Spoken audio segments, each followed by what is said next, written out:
Bonjour à tous, nous poursuivons aujourd'hui avec la 5e Mishnah du premier Pérec, jour de Masechet Psachim. La Mishnah nous enseigne Ve'od Amar Rabbi Yehuda et encore à dire Rabbi Yehuda, c'est-à-dire à la suite de ce que nous avons vu dans la Mishnah précédente, que Rabbi Yehuda et Rabbi Meir sont en marloquette jusqu'à quand on peut manger du chametz, puisque nous avons vu que l'interdiction Minatora c'est seulement après Chatzot, la moitié de la journée, mais les Chachamim ont fait des barrières pour ne pas qu'on vienne à manger après le moment interdit par la Torah, donc ils ont interdit, d'après Rabbi Yehuda, de manger la 5e heure et la 6e heure. Donc on pourra pour Rabbi Yehuda manger la 4e heure, donc en commençant par le lever du matin, donc les 4 premières heures on pourra manger, la 5e on ne mangera pas, on laissera suspendre le chametz, c'est-à-dire on ne le mange pas, on ne le brûle pas, mais on peut donner à manger à ses bêtes, on peut en tirer profit, et dès que commence le début de la 6e heure, donc on brûlera le chametz. Et là, Rabbi Yehuda nous dit, Ve'od amar Rabbi Yehuda, shte chalot shel toda psulot. Au Bet Hamikdash, il y avait un siman, un signe pour savoir quand est-ce qu'on peut manger, quand est-ce qu'on doit s'arrêter de manger.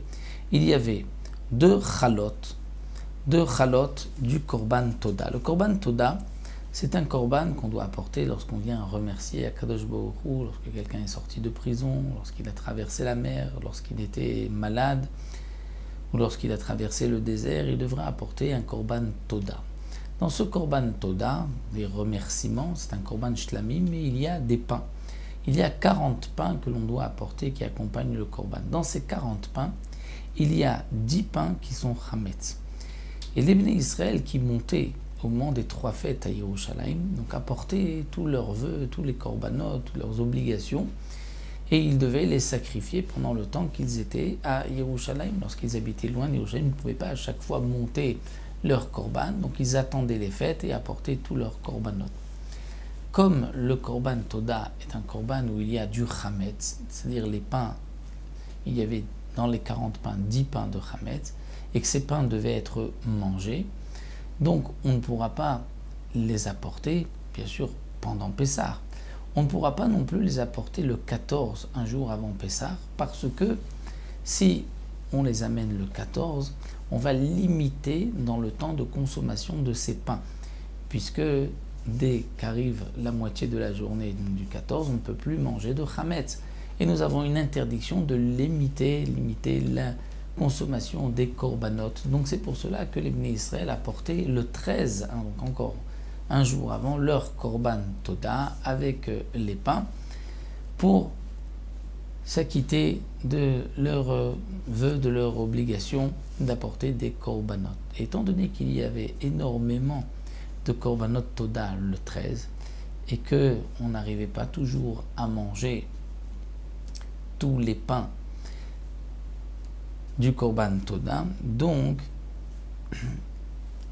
si on apporte le korban le 13, on devait le manger, on a toute la journée et toute la nuit, du 13 au 14. Donc le 14 au matin, il restait des pains, chametz, que l'on n'avait pas mangé, qu'on ne peut plus manger, puisqu'une fois la nuit passée, on ne peut plus les manger.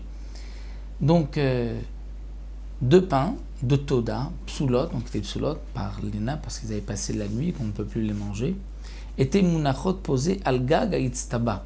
C'est-à-dire dans le Harabait, il y avait, dans le monde du temple, il y avait des hitztabot, c'est-à-dire comme on voit des petits rangées comme des bancs, et il y avait des toits pour protéger de la pluie.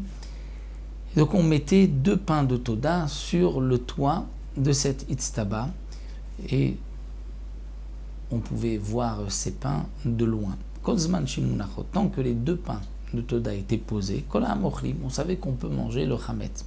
C'est qu'on est encore dans les 4 premières heures. Nitla achat, lorsqu'une était prise, c'était le siman que ça y est, il ne faut pas manger. Tolin, on suspend. L'orlim velosorfin, on ne mange pas mais on ne brûle pas. Natlu shneem, lorsque les 2 ont été pris. Alors itrilou kolam sorfim, tout le monde commençait à brûler le chametz. C'était donc le siman que ça y est, le début de la 6e heure est arrivé. Rabban Gamliel Omer, Chulim nechalim kol arba, Trouma kol chamesh, sorfim mitrelat shesh. Pour Rabban Gamliel, on faisait une différence entre Chulin et Terouma. La Terouma, puisque c'est un aliment Kodesh. Donc on ne voulait pas limiter, les Chachamim n'ont pas limité seulement à la 4e heure. Ils ont permis aussi de manger pendant la 5e heure. Donc Rabban Gamliel dit, le choulin, tout aliment profane était mangé, donc la 4e heure, mais pas après. La terouma, les Chachamim avaient laissé 1 heure en plus, la 5e heure, et on brûlait à partir de la 6e heure. Donc là, même pour Rabban Gamliel, on est d'accord que la terouma ne sera pas mangée après le début de la 6e heure, de peur que l'on risque de se tromper et de manger même après la fin de la 6e heure, après Chatzot, où là il y a une interdiction de la Torah. Donc ce que Rabban Gamliel a rajouté ici, c'est la terouma, puisque la terouma c'est Kodesh. Donc pour ne pas que la terouma Kodesh soit brûlée, on la perde, comme on dit Biyadaim, on va la brûler alors qu'elle peut être consommée. Donc Rabban Gamliel permet de la manger la 5e heure. Donc c'est cette petite nuance que Rabban Gamliel rajoute sur la vie de Rabbi Yehuda. Bien sûr, Rabbi Yehuda n'est pas d'accord. Pour Rabbi Yehuda, il n'y a pas de différence entre terouma et choulin. On ne mange que pendant la 4e heure. Voilà, nous arrêtons ici. À la 6e Mishnah, que l'on verra la prochaine fois.